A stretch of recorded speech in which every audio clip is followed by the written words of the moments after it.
محبوبك خير الورى سلم على مقبولك أحمد نبي مجتبى بلغ العلا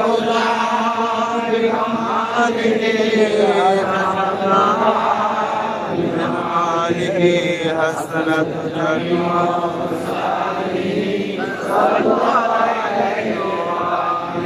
نهر الكرم بحر العطاء منك جرايا الصفا من سلمك أي مصطفى مقصومه نعم الجزاء بلغ العلا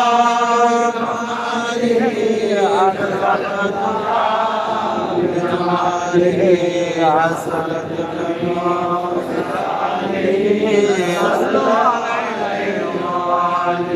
يا مصطفى نور الهدى من نورك شمس الضحى من وجهك ثوب السماء من خدك بدر الدجى بلغ العلا بجماله كسرت بجماله حسنت جميع صالح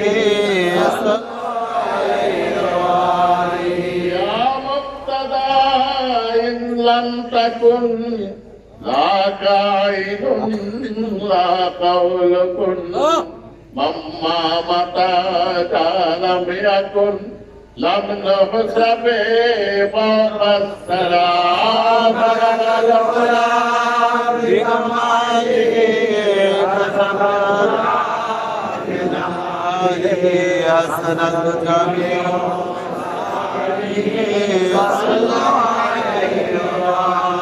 أنت قلم الملك أنت على عرض الفلك أنت حياة في السمك أنت لنا نور الهدى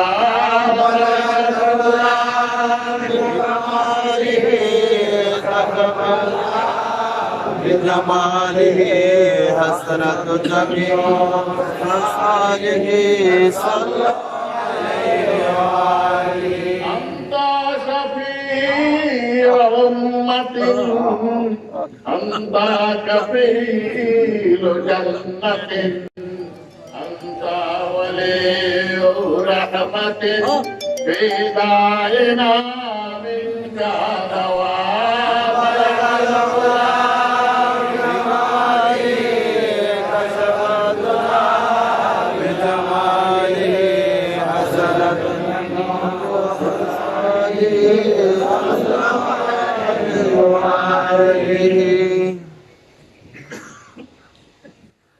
नबी हो वली हो सब मोहताज है आपका नबी हो वली हो सब मोहताज है आपका खुदा का खुदाई हवाला है आपका कौन जाने क्या जाने इसकी हकीकत कौन जाने और क्या जाने इसकी हकीकत बताने वाला है पीरे तरीकत बताने वाला है पीरे तरीकत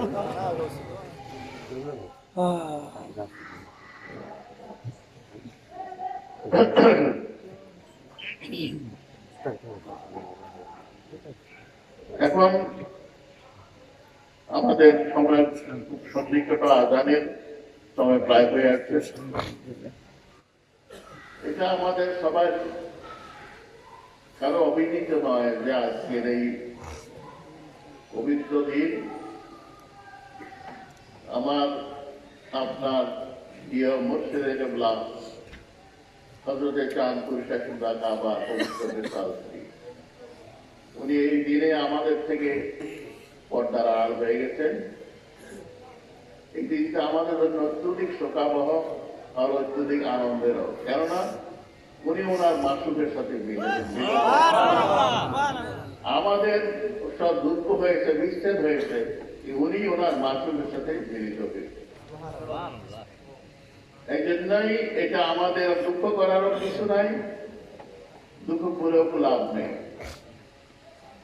তাই সেই হিসাবে আজকের আমাদের এই স্মরণীয় দিনটা আমরা এই সবাই সমবেত হয়েছি আজকে ওনার পবিত্র রওজা শরীফ সামনে রেখে আমরা সবাই আল্লাহ পাকের কাছে ফরিয়াদ করব, করছি, এখনো করব, সামনে করতে হবে। আমাদের প্রত্যেকের ভবিষ্যৎ, বর্তমান, অতীত যা কিছু সব যেন বরকতময়।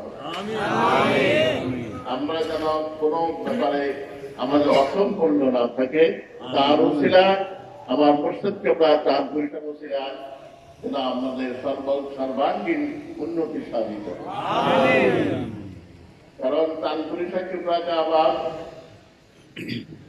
হযরত আহমদুল্লাহ কিবলা আবার ভান্ডারী রাদিয়াল্লাহু তাআলা আনহু পবিত্র খেদমত করে অনেক অনেক কিছু অর্জন করে আছে, যেটা নিয়ে হযরত কিবলা তাকে পাঠিয়ে দিয়েছেন, আশরাফ তুমি যাও, হিদায়াত করো, আমি এটাই চাই। এবং আমার শরীয়ত তোমার মধ্যেই থাকবে, আমার শরীয়ত যেন ভান্ডারীর অনেক দুর্নাম হবে, কিন্তু মনে রাখিও তোমার দ্বারা আমার এই শরীয়ত প্রতিষ্ঠিত, আমার শরীয়তটা যেন তুমি প্রতিষ্ঠিত রাখতে পারো, এটাই আমার একান্ত ইচ্ছা এবং আমার মনের আবেগ আকাঙ্ক্ষা। এখনো আমরা ইনশাল্লাহ সেভাবে চলে আসছি। ভান্ডার শরীফ এখনো অনেক কিছু হচ্ছে, অতীতে হয়েছে, ভবিষ্যতে হবে কিনা জানি না, কিন্তু অনেক শুধরাই গেছে। তারপরও অনেক কিছু শরীয়তের দৃষ্টিতে, প্রকাশ্য দৃষ্টিতে অনেক দর্শনীয় কিছু ওরা পায়, যেটা নিয়ে ওরা লোকাল করে, ঘাটাঘাটি করে, কিন্তু আমরা এগুলি নিয়ে বলার আমাদের অবকাশ নেই। কেননা আমাদের মূল সেখানে। আমরা মাইজ ভান্ডার শরীফের সমালোচনা করা কারণ উচিত হবে না, অনুচিত হবে। কেননা আমার মুর্শিদ কিবলা চাঁদপুর কিবলা কাবা ওখান থেকে যা কিছু অর্জন করেছেন, তাদের আহমদুল্লাহ কিবলা কাবা পবিত্র চরণ থেকে পবিত্র খেদমত করে সবকিছু আদায় করে নিয়েছে। সেই জন্য ওখান সম্পর্কে আমাদের কোনো কিলোকাল করার প্রশ্ন আসে না এবং আমরা করবো না, প্রতিটা করি নাই। কেননা একদিন আমি দাদুই কামরার সঙ্গে ভান্ডার শরীফ গেছি আর আমাদের সঙ্গে প্রায় 300 লোক ছিল।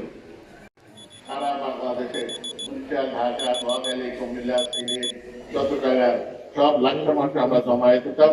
এখান থেকে আমরা লাখটাম থেকে একটা বগি রিজার্ভ করে আমরা মাইজ ভান্ডার শরীফ যেতাম, নাজিরা দিয়ে নেবেন, ওখান থেকে যেতাম। তো আমরা যখন ভান্ডার শরীফ পৌঁছতে দেলা বাবা ছিলেন, তখন উনি এই স্বয়ং সচনের দাদুকে আলিঙ্গন করে নিয়ে ওনার দুধটার পাশে এই এটা খুঁজটা ছিল, সেখানে বসতে জায়গাতে কি হুজরা ছিল, আকারে ছোট, জায়গা হতো না, এই জন্য বাইরে ক্যান্ডেল করে দিত। তো এই বসার পরে দাদুকে আমরা সব বসছি, আর কিছুক্ষণ পরে বরিশালের, ঢাকার কিছু বন্য লোক আছে, বলতেছে বাবুদান যদি বলেন, হুকুম করেন, আমরা একটু ঘুরে দেখি। আমাদের মনে চায় ভান্ডার শরীফের জায়গায় তুরটা যাইতাম চাই, কুবুলিটা যাইতাম চাই, আমরা দেখতাম চাই ভান্ডার শরীফ কোথায় কি করছে। সে দাদু একটু হাত উঠি করে, বাবা তোমরা তো যাইতে চাও, তবে আমার যে শিক্ষা, আমার যে নিয়ম কানুন, আমার যখন নিয়ম কানুন আরম্ভ হবে, আমার দেখে রাখতে তালের তরফি আরম্ভ হলে ভান্ডার শরীফের সব হস্তকৃত বন্ধ হয়ে যায়, বন্ধ হয়ে সব আমার এখানে একটা দাঁড়ায়। তোমরা যাইতে পারো, কিন্তু কোন রকম মন্তব্য করতে পারবে না, কারো কোনো মন্তব্য করার অধিকার নাই, শুধু দেখে চলে আসবে। কোথায় কি ঘটছে, কি ঘটতেছে, তোমাদের দৃষ্টিতে যদি দর্শনীয় মনে হয় সেটা দর্শনের স্বীকার করে চলে আসবে, কিন্তু কোনো কিলোকাল মন্তব্য করবে না। মন্তব্য করে তোমার জন্য ক্ষতির কারণ হবে। তদ্রূপে এই কথাটা আমার এখনো মনে আছে, এই জন্য আমি এই কথাটা বললাম যে ভান্ডার শরীফ কি হচ্ছে না হচ্ছে এটা আমাদের ব্যাপার না, এটা আমাদের আলাপ আলোচনার বস্তুও না, আমরা এটা আলোচনা করবো।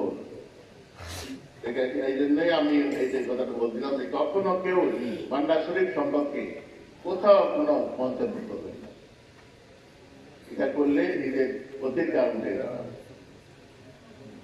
কারণ আহমদুল্লাহ কেবলা কাবার এসআই ওনার ক্ষমতা, ওনার যে উনি যেখানে গিয়ে পৌঁছেছেন সেই দরজার লোক বর্তমান জামানায় হবেও না, হয়েও নাই। একমাত্র গাউসুল আজম, খাওয়া আজমিরি এবং আহমদুল্লাহ কেবলা কাবা এনাদের তুলনা করা চলে। সেই হিসাবে ওনার ক্ষমতা, উনি কত ক্ষমতাধর ছিলেন, এই জন্য ওনার সম্পর্কে কোনো কিলোকাল করার অধিকার কারো নাই এবং হবেও না। যাক, এখন আর ওদিকে বাইরে সবাই জানেন, তারপরেও আমি একটু আবার দিয়ে গেলাম যে অনেকেই ভান্ডার সম্পর্কে কিছু কথাবার্তা বলতে চায়, বলা উচিত হবে, সেটা খেয়াল রাখবে। এখন আমাদের সময় কমে গেছে, এখন একটু দবা করানো হবে। দবা করে মুক্তাসার একটু সালাদ পরে আমরা আখের মোনাজাত করি। প্রত্যেকটা অবতার